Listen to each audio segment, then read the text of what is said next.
ತಮ್ಮದೇ ಸರ್ಕಾರದ ವಿರುದ್ಧ ಶಾಸಕ ಬಿಆರ್ ಪಾಟೀಲ್ ಮತ್ತೆ ಅಸಮಾಧಾನವನ್ನು ಹೊರಹಾಕಿದ್ದಾರೆ. ಗ್ರಾಮ ಪಂಚಾಯಿತಿಗಳಲ್ಲಿ ಹಣ ಇಲ್ಲ, ಪಿಡಿಒಗಳು ನಮ್ಮ ಕೈಗೆ ಸಿಗ್ತಾ ಇಲ್ಲ ಅಂತೇಳಿ ಸ್ವತಃ ತಮ್ಮದೇ ಸರ್ಕಾರದ ವಿರುದ್ಧ ಈ ರೀತಿಯಾಗಿ ಬಿಆರ್ ಪಾಟೀಲ್ ಅಸಮಾಧಾನವನ್ನು ಹೊರಹಾಕಿದ್ದಾರೆ. ಗ್ರಾಮ ಪಂಚಾಯಿತಿಗಳಲ್ಲಿ ಇರುವಂತ ಲೋಪಗಳು ಅಥವಾ ಅಲ್ಲಿರುವಂತ ಅಧಿಕಾರಿಗಳು ಮಾಡ್ತಾ ಇರುವಂತ ಕಾರ್ಯವೈಖರಿಯ ಬಗ್ಗೆ ಅವರು ಮಾತನಾಡಿದ್ದಾರೆ. ಕುಡಿಯುವ ನೀರು ಒದಗಿಸುವಲ್ಲಿ ಪಂಚಾಯಿತಿಗಳಲ್ಲಿ ಹಣ ಇಲ್ಲ. ಕಲಬುರಗಿಯಲ್ಲಿ ಸುದ್ದಿಗೋಷ್ಠಿಯನ್ನು ನಡೆಸಿ ಬಿಆರ್ ಪಾಟೀಲ್ ಈ ರೀತಿಯಾಗಿ ಆಕ್ರೋಶವನ್ನು ವ್ಯಕ್ತಪಡಿಸಿದರು.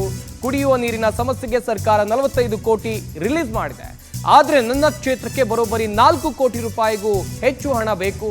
ಇಡೀ ಕರ್ನಾಟಕ ರಾಜ್ಯಕ್ಕೆ ಕೇವಲ 45 ಕೋಟಿ ಹಣ ಹೇಗೆ ಸಾಕಾಗುತ್ತೆ? ನೀರಿನ ಸಮಸ್ಯೆ ಬಗೆಹರಿಸೋಕೆ 2 TMC ನೀರು ಬಿಡುಗಡೆ ಮಾಡಲೇಬೇಕು. ನಾರಾಯಣಪುರ ಡ್ಯಾಂನಿಂದ ಭೀಮಾ ನದಿಗೆ 2 TMC ನೀರನ್ನು ಹರಿಸಬೇಕು. ND ಬ್ರಾಂಚ್ ಕಾಲುವೆ ಮೂಲಕ ನೀರು ಬರಬೇಕು ಅಂತ ಹೇಳಿ ಬಿಆರ್ ಪಾಟೀಲ್ ಆಗ್ರಹವನ್ನ ಮಾಡಿದ್ದಾರೆ.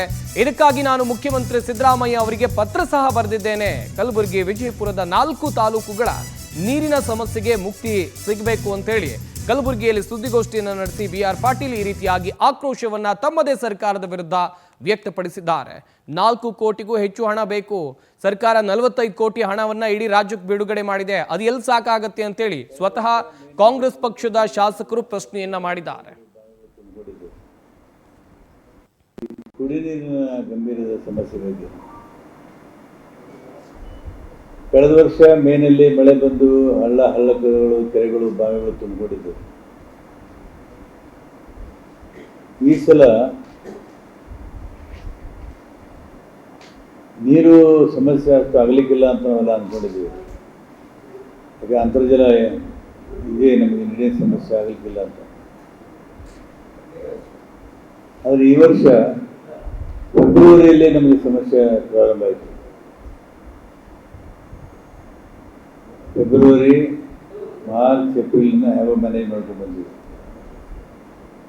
ಈಗ ಅತ್ಯಂತ ಗಂಭೀರ ಸಮಸ್ಯೆ ಉದ್ಭವವಾಗಿದೆ ಕುಡಿಯುವ ನೀರು.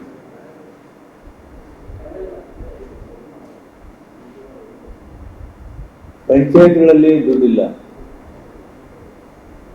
ಆಮೇಲೆ ಪಂಚಾಯತ್ಗಳಲ್ಲಿ ಪ್ರತಿನಿಧಿಗಳು ಯಾರೂ ಗೆದ್ದಿಲ್ಲ.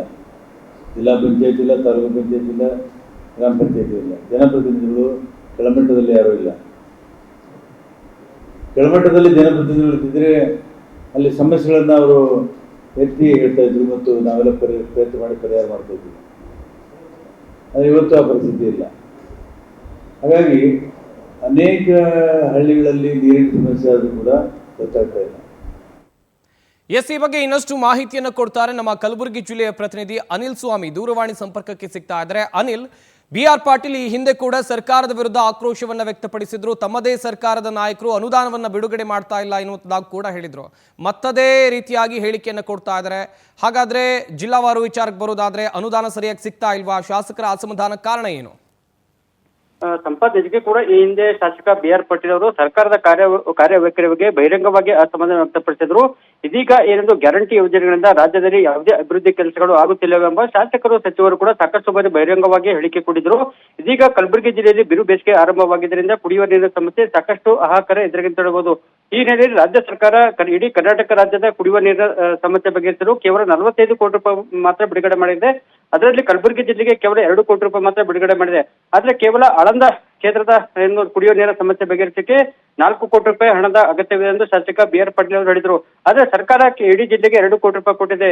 ಹೀಗಾಗಿ ಇಂತಹ ಒಂದು 2 ಕೋಟಿ ರೂಪಾಯಿ ಹಣದಲ್ಲಿ ನಾವು ಕುಡಿಯುವ ನೀರಿನ ಸಮಸ್ಯೆ ಹೇಗೆ ಬಗೆಹರಿಸಬೇಕೆಂಬ ಒಂದು ಆಕ್ರೋಶ ಕೂಡ ವ್ಯಕ್ತಪಡಿಸಿದ್ದಾರೆ. ಅಲ್ಲದೆ ಸರ್ಕಾರದ ಖಜಾನೆಯಲ್ಲಿ ಹಣವಿಲ್ಲ ಎಂಬ ಒಂದು ಪರೋಕ್ಷವಾಗಿ ಕೂಡ ಅವರು ಒಂದು ಮಾತನ್ನು ಕೂಡ ಒಪ್ಪಿಕೊಂಡಿದೆ ಅಂತ ಹೇಳ್ಬೋದು. ಹೇಗೆ ಆಳಂದ ಕ್ಷೇತ್ರದಲ್ಲಿ ಏನೊಂದು ಗ್ರಾಮ ಪಂಚಾಯತಿಗಳಲ್ಲಿ ಕುಡಿಯುವ ನೀರಿನ ಸಮಸ್ಯೆ ಬಗೆಹರಿಸಲು ಹಣಕಾಸಿನ ಕೊರತೆ ಎದುರಾಗಿದೆ ಮತ್ತು ಪಿಡಿಒಗಳು ಕೂಡ ಕುಡಿಯುವ ನೀರಿನ ಸಮಸ್ಯೆ ಬಗ್ಗೆ ಅವರ ಗಮನಕ್ಕೆ ತರಲು ನಾವು ಫೋನ್ ಮಾಡಿದ್ರೆ ಶಾಸಕರ ಫೋನ್ ಅನ್ನು ಕೂಡ ಅಂದ್ರೆ ಪಿಡಿಒಗಳು ರಿಸೀವ್ ಮಾಡಲ್ಲ. ಹೀಗಾದ್ರೆ ಜನಸಾಮಾನ್ಯರ ಸಮಸ್ಯೆಗಳು ಯಾರು ಬಗೆಹರಿಸಬೇಕೆಂಬ ಒಂದು ಪ್ರಶ್ನೆ ಕೂಡ ಎತ್ತಿದ್ದಾರೆ ಅಂತ ಹೇಳ್ಬೋದು. ಪ್ರಮುಖವಾಗಿ ಗ್ರಾಮ ಪಂಚಾಯತಿಗಳು ತಮ್ಮ ಸುತ್ತಮುತ್ತಲಿನ ಗ್ರಾಮಗಳಲ್ಲಿನ ಕುಡಿಯುವ ನೀರಿನ ಸಮಸ್ಯೆ ಬಗೆಹರಿಸಲು ಹಣಕಾಸಿನ ಕೊರತೆ ಕೂಡ ಎದುರಿಸುತ್ತಿವೆ. ಹೀಗಾಗಿ ಸರ್ಕಾರ ಹೆಚ್ಚಿನ ಅನುದಾನ ಬಿಡುಗಡೆ ಮಾಡಬೇಕು ಮತ್ತು ನಾರಾಯಣಪುರ ಡ್ಯಾಂನಿಂದ ಭೀಮಾ ನದಿಗೆ 2 TMC ನೀರು ಬಿಟ್ಟರೆ ಮಾತ್ರ ಕಲಬುರಗಿ ಮತ್ತು ವಿಜಯಪುರ ಜಿಲ್ಲೆಗಳ ಕುಡಿಯುವ ನೀರಿನ ಸಮಸ್ಯೆ ಬಗೆಹರಿಸುವ ಎಂಬ ಒಂದು ಮಾತನ್ನು ಕೂಡ ಒಂದು ಶಾಸಕ ಬಿಆರ್ ಪಾಟೀಲ್ ಹೇಳಿದ್ದಾರೆ. ಸಂಪತ್ತು ಡೀಟೇಲ್ಸ್ಗಾಗಿ